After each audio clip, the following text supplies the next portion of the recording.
What's happening, YouTube? Show me as Doc coming back to you with another video. Got some gameplay between my opponent playing ShineGreymon on the left, and then I'm playing Hunters on the right. Now, of course, we know ShineGreymon is going to get a lot better come even EX4. EX4 actually gets some support, but it'll definitely really pop off come BT13 and probably be one of the most played decks, I think, in that format outside of Beelzemon and the Royal Knight deck, etc. I'm going to start off with a Psychomon in the back, Hatchet and Moneymon, of course, and then I'm going to play a Watchmaker. It's a pretty good start. Grab the Taiki in the Superior mode. Superior mode is, of course, one of the most craziest removal cards we've ever seen in the TCG outside of Chaos Degrade and some other cards. But my opponent's going to attack here. Now, at first, it's looking like he's not even playing ShineGrey, but then you can see he plays the Marcus in the back as I minimize the guy that just jumped in. He had a U in security, which is pretty good for me, so now I'm going to also be able to add a Digimon, looks like, under it to gain a memory. And then potentially start cycling with the, excuse me. So I'm going to Digivolve into Digimon for 2, but it's going to be a reduced cost of 1, suspending the U to add the Digimon under. And use Digimon's effect to actually end up hitting a Toguro. I find that Digimon is one of the harder ones to actually end up hitting, but we actually worked it out there. And already got a Superior mode on my second turn, looks like here, which is very strong. To put the Greymon under the Marcus and make him have to start all over. Otherwise, he probably would have been able to go into a ShineGreymon that same turn. Marcus is insane, being able to give you a Digivolution cost, for free. But he's not going to pay the 1 here, no point, because Marcus by himself really isn't that good. But he'll be able to set up in the back. But already I really have a pretty strong board. I have a 10k blocker. Blocker is not really that relevant here right now. If I have something as simple as playing a 3-cost Tamer next turn, I'll have Security Attack +1 because of the Watchmaker. And I'm also drawing a card off of, the Gumdramon.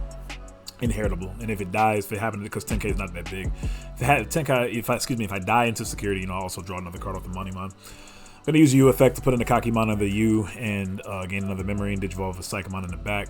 So it's pretty good setup to follow up the next turn.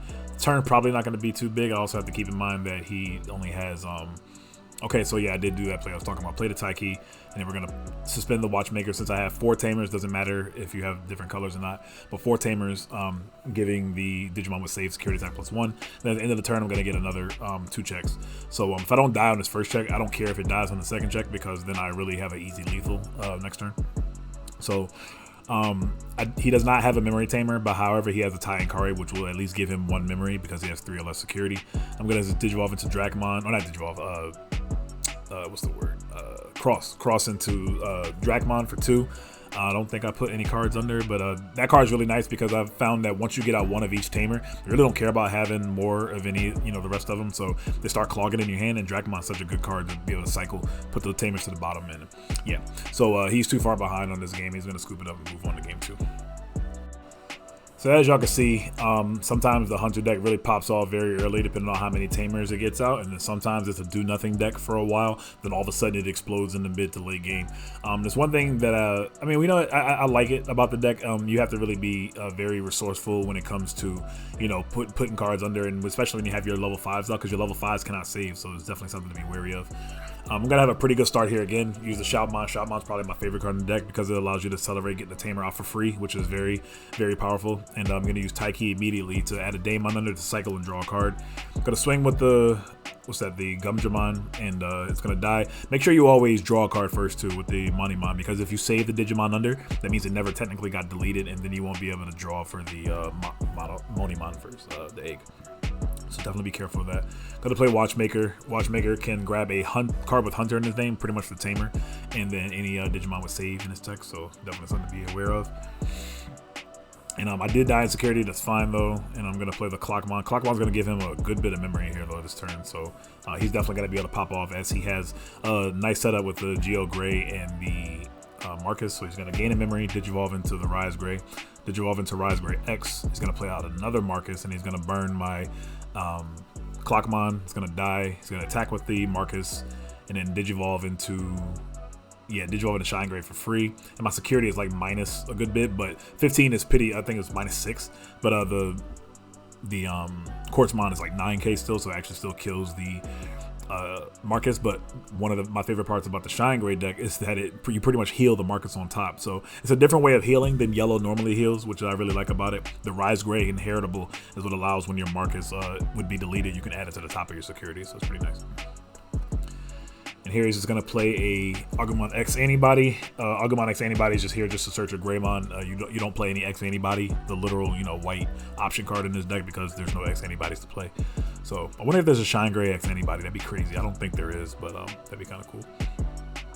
So I have a pretty nice setup here. I am at 2 memory. No, I'm at 3 memory. So there is potential that I could go into a level 3, cross with a level 3, which is what I'm going to do here. I'm going to go into Gumdramon.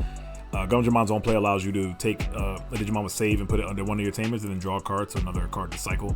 I may or may not actually use that effect though.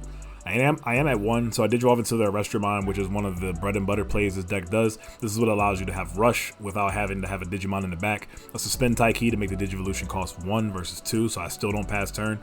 And then if I do have the Superior mode here, it's going to be very powerful and set him behind again.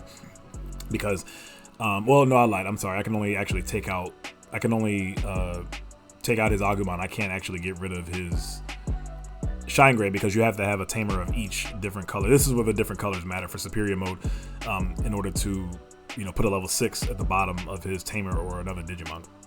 So unfortunately I'm not going to do any of that, but I am just going to play another Taiki to pass turn and set up potentially for the next turn to do it. I don't have a rookie in the back, so that's unfortunate, but it is what it is.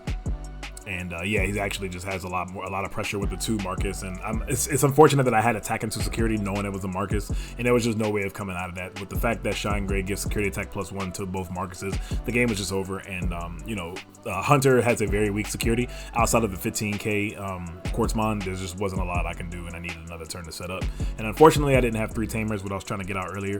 You have to have one of each different color tamer in order to add to the level of what superior mode could put back. So if you have a low, he can put a level 3 under a tamer or another Digimon. And that was pretty fast. I was gonna edit this, but I guess we're going into game 3 just like this. But yeah, if I have 3 different color tamers, I could put back a level 6. If I have all 4 different color tamers, I could put back a level 7, etc., etc. So, but I only had 5 there, and if I played a tamer, I would pass turn, etc. So anyway, jumping into game 3, my opponent's I have him go first. He's gonna have a decent start with Agumon X Antibody and then a GeoGrey to back. I think GeoGrey is important because of the name, because the Rise Greys digivolve over a GeoGrey for 3 versus 4, so something to keep in mind. Play the Shoutmon, favorite card in the deck, to end up accelerating out a 4-cost card, so pay 3 to get out a 4-cost card and memory tamer, which is pretty good. Keep in mind the level 3s just save by themselves. The level 4s always save, and then they save themselves, and then they also can save any Digimon from the trash. So it doesn't have to be the Digimon that's under it. It can be literally any Digimon, even Quartzmon. So it's kind of cool how this deck's able to recycle and bring back something else from the trash from way earlier, and then get it back with Psychmon, etc. Later on. So I get 2 checks in, get some chip damage in, then I also get the Monimon. I'm going to play Gumdramon for 4. He was at 3, and I'm actually going to choke him at 1 there and then put a Kakimon under to cycle and draw a card. But he does have his setup here, so I'm potentially in trouble if I don't hit any tamers here. He's going to go into the Rise Grey for free and then gain a memory, which is nice. The Rise Grey X Antibody, and he's also going to play out a tamer. This is this deck's bread and butter play. He does have a tamer. It's not a Marcus, but it's still pretty good. He's going to kill my Gumdramon, so I can't get any chip damage with it. And he does hit into a U, which is big for me. I actually really needed that. If he doesn't go into a ShineGrey, I'll actually be able to get rid of that Rise Grey, because all I have is 2 different color tamers, which is enough to be able to get rid of his level 5. So it'll be very important that I try to do that play this turn if I have it. So we'll see. And I noticed, as you can see, sometimes you don't, have a Digimon evolve in the back. This is where you have to be very resource efficient, and you're not always going to be able to, Digivolve in the back, because like right here, I needed that Psychmon to. Well, okay. I guess it worked out anyway. I guess I just had the extra sources to do it anyway. But anyway, so I'm going to go into the Arrestramon for free here, since I have the 2 tamers that are allowed to suspend themselves to reduce the Digivolution cost by 1 for each. And so now I'm at 2. And then I do have the superior mode, which is going to be really good here. And I have, as you can see, I have a red source under there. All the red sources delete a Digimon with 4k or less. The purple is all draw a card, and then the green gives you +2k. The Kakimon gives you -2k. Usually how each color have representative, powers for how they, the colors normally work. So, very, very strong turn. I might actually have game next turn, it depends. But if I don't have game next turn, he probably definitely does. As you can see, he has 2 Marcuses and he has a Taiankari. So I'm in trouble next turn. If he's able to, like if he had like Shining Blast or something like that right here to get rid of my Superior mode, I'd actually probably be really in trouble. Or a Sunrise Buster, that'd be pretty good. But if he doesn't, you know, he has 2 security I need to try to, you know, get him next turn. So he's going to play out another Taiankari. So yeah, he's definitely going to, I think I only have 3 security. So he's going to gain like 4 memory off of those. So it'll behoove me to try to win this turn if I can. Gonna attack with Gumdramon. I'm gonna Monimon draw. And I'm gonna save the Uender. I'm gonna swing. Yeah, and then just end my turn and just swing one more time. And that's gonna end up being a game. So ended up working out. Yeah, he was trying to get ready for next turn because he was about to definitely clap me, but it ended up working out.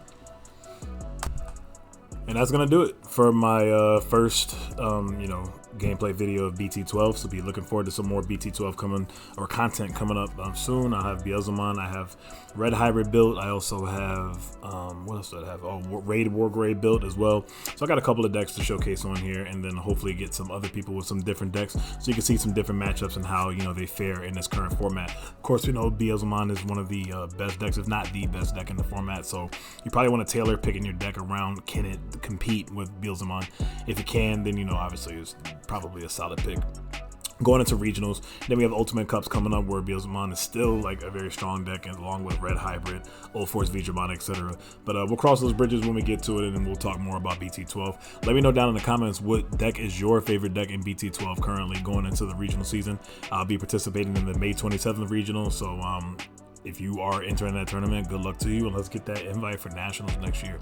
And with that, I'm gonna head up out of here, but y'all know what it is. Till next time, y'all have a great day and or night whenever you're catching this video. This is your homie S. Dot, heading out. Peace.